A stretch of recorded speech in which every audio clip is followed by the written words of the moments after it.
Right, so this is a misconception I think is spread across the field of rehabilitation and people who, try to help people with pain or support them. So when you go to a profession, a very good person will piece this apart. But I think a lot of people are getting things a little bit confused when it comes to pain, right?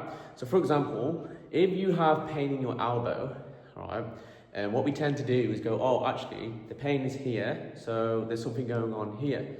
And I think this must be weak and I have to rehab it. So what they tend to do is go, okay, cool, let's look at the triceps and the forearms, X, Y, and Z, and try and pinpoint where the pain is. And then what we do, we either leave it alone, so we let it rest for a little bit and it gets better, or we try to create movement and get this stronger, right? Which it may do, or the pain might subside, okay? But then it comes back again, and it comes back again, and it comes back again, okay? So what we're actually doing here, we're not solving the root cause, all we're doing is dealing with the symptom, okay? So for example, let's say the elbow now, the pain has disappeared, and I go back to bench pressing, because I had elbow pain in the bench press, and then I go back to bench pressing, and then there's elbow pain again. And then my brain goes, right, so there was no pain when I did bench press, but when I bench press, there's pain.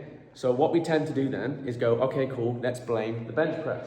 But it's never going to be the movement. It's never going to be anything external of yourself which is causing the issue, okay? I believe the issue is going to be from something else. So for example, yes, there's elbow pain and it's inflamed, but why? What's going on and why is it coming back? And normally what it is because you've got something in your biomechanics that isn't working right. So for example, the scapula, which is this big flat bone here, will help to stabilize this called the humerus, okay? Which then, when it stabilizes, we can create movement, all right? But if it's not doing its job properly, then we take more load onto the elbow, all right? And then the elbow gets inflamed, but again, we're still putting our tension around here. But it's not that, remember. The issue is actually the scapula, but it gets more complex than that because the scapula has loads of muscles that go into it. So now we've got to try and find out which muscle is weaker within that scapula, which isn't holding it together, okay? So for example, let me give you an analogy. If you're running with a trainer and the shoelace is not as tight, you can still run and keep going and going and going, okay? You might not notice any difference. But one time you run, you might roll your ankle, okay? And the shoe is because the shoe is loose. So then you get injured and then you blame the running, okay? But it's not that, and it's not the shoe either. What it is the shoelace. The shoelace isn't tied correct, isn't tight. We haven't created stability within that shoe to carry on. If we tied the shoelace from the start tightly and did what we can, and then we ran, we're less likely to get injured, okay? We're less likely to create instability. We have to create stability first and then we move. So going back to the elbow, if we haven't created stability inside the shoulder, then the elbow is going to take more load. You might get away with it for 6 months, but then out of nowhere, when the weights go heavier and you're getting more stronger, this elbow has to take more stress and eventually it goes, okay? You get aggravation, inflammation, tendonitis, or you might tear something. Okay, and then we still blame the elbow, but we have to remember it's the shoulder, the scapula. Something's not going on within the stability of the joint when I'm moving, okay? All right, so think about that. It's not going to be the symptom. We've got to find the root cause. There's something within your body which isn't doing its job right. We have primary movers, okay, which move the body, but then we have secondary movers. We don't want the secondary movers become the primary movers, if that makes sense, okay? So for example, in the squat, the glute max is what's going to drive that movement.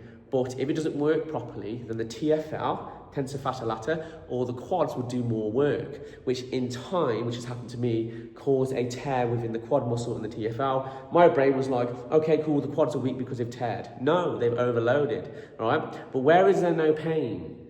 Where is there lack of muscle mass? All right, which is going to be the glutes. So you build up those glutes, it takes stress off the quads, off the TFL. They now become the secondary mover. The glute max picks up and becomes the primary mover, and now the glute max can do its job properly and allow these muscles to breathe, and then they start to heal, okay? There's less stress on them because the glutes can handle this. Same with the scapula, it can handle that stability, it's built for that. And then we can move safely. If the tracking is safe, we're less likely to get injured. We can't guarantee we won't get injured because that's life and that's what happens. But we can't blame the pain. Actually give it gratitude because it's been doing all the work. Think of it as like a lazy employee, okay? If you've got two people, you've got this person over here and this person over here, but this person over here decides to go, you know what, I can't be bothered. Minimum wage, minimum work, okay? Then person over here now has to take on all that work over here. They work, take all the load, and eventually they get sick. They constantly keep calling in sick, okay? Because what happens is, they burnt out, they take a week off, they come back, they're fresh, then they burnt out, and you keep doing that same cycle. And then from my point of view, we've got a staff member here who's a problem, and we sack them, okay? But what happens is, the problem hasn't been resolved, because this person's still lazy. If we keep this person, we give it some TLC, and then this person over here, we check in with them and make sure they're doing their job properly. And then when they do their job properly, it takes the load off this person and we can balance the workload, which then we create balance, and now there's less stress for both and we have optimal movement, optimal progression. Okay, so we have to think outside the box when it comes to pain. It's not always going to be where it is. We have to see what's going on, and it's a huge investigation within the body. That's why it's complex. The body has multiple muscles, and it has fascia, and it has all its nerves, X, Y, and Z, it has all this stuff going on, okay? So that's why you have to investigate your body as much as possible to see what's going on. You need a skilled eye, or you need to be the skilled eye, to investigate within the gym or within the movement to see what's going on within the body, which is causing these issues, okay? Because you weren't born with these issues, but now you have them. This isn't saying this is, the answer.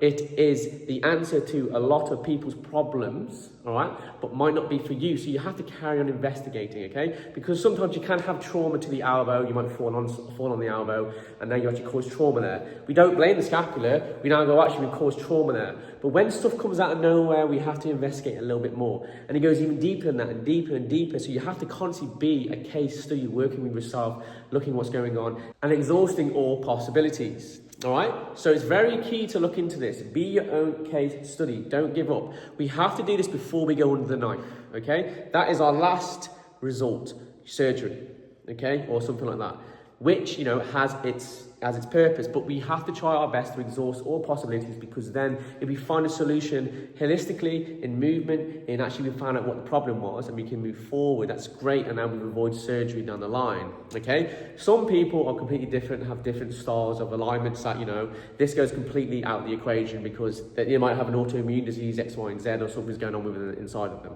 But for the majority of people, we have to really investigate, look inside, see what's going in, move, investigate your movement. Remember, I can't feel your pain, only you can feel that pain. So you need to work with that, to work with feeling, okay, and notice what's going on. That's why it's important to record your list X, Y, and Z.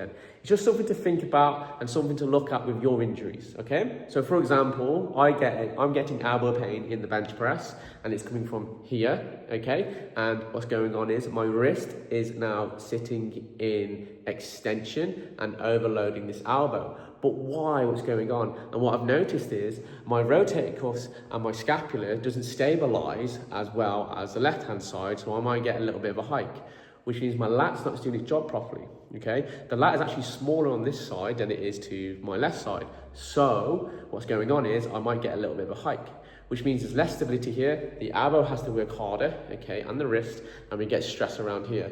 My goal is to rehab this, get it stronger, and mind to muscle connection, build a motor pathway from the brain all the way into this lat, and get it engaged and pop it in position, and then bench press. Through 2 weeks of doing that, I have noticed decreased issues within my elbow, but also less pain in my shoulder, okay? I could have just gone, you know what, let's just blame the elbow, but no, I just decided to be an explorer, think about, where could it be coming from? And this is what we have to do, especially as a sports therapist. You have to really, really use your brain and investigate what's going on. That's the difference between people that come in and address a symptom and someone who looks at the root cause. And the root cause, remember, takes time. So have patience and work with it. You have to put action in to get results, okay? Input, output. If you do the same input every single time, you're going to get the same output, remember. We have to have a look and explore something and look a little bit different than we would, okay, when we would normally bench press, okay? And sometimes it takes a little bit of, okay, let me just warm up my lat, warm up my rotator cuffs, create a better connection with this, and think about this when bench pressing, okay? And over time, you'll see it disappear, and then boom, what? Even 2 months later, now you're pain-free, everything's working right, and you can carry on benching as long as you need to, okay? We have to try and stop injuries and create a healthy career within lifting and movement and lifestyle, X, Y, and Z. This applies to everything, remember, this whole analogy. We have to explore and see what's going on. There's a weak link somewhere, okay? So I hope this sort of helps you a little bit and help you understand what's going on with my brain when clients come in and to see, really trying to see what's going on within the body. That's why if you come down into the studio and you're booking for sport massage therapy or personal training, if you have injuries and really trying to decipher what's going on, that's why results take time, okay? Great results take time. A quick fix will go quickly as well, remember. A quick fix doesn't always work. We have to see what's going on, right? And that's why I combine the sports massage therapy with the personal training together as one, okay? To really decipher what's going on within the body, okay? So, to people and professionals out there, work through your experiences, explore, be your own case study for your clientele. If you're just, a person who isn't a sports massage therapist or PT, and you look at your own injuries, explore, see what's going on. Use the beauty of YouTube, social media. Be careful with what you see out there though, because a lot of it's jargon, okay? A lot of it is made for views. A lot of it is made to get your attention, or it's very controversial, okay? But, always understand, things take time, be patient, okay? You have the answer, figure it out. If you're struggling, you can book in with myself or an expert to really help you navigate and support you on that journey to recovery, all right? So, a little bit of insight with the pain, see what's going on. Hopefully this video helped you a little bit. But yeah, always be your own case study, feel it, explore, and have patience. Boom, there you go.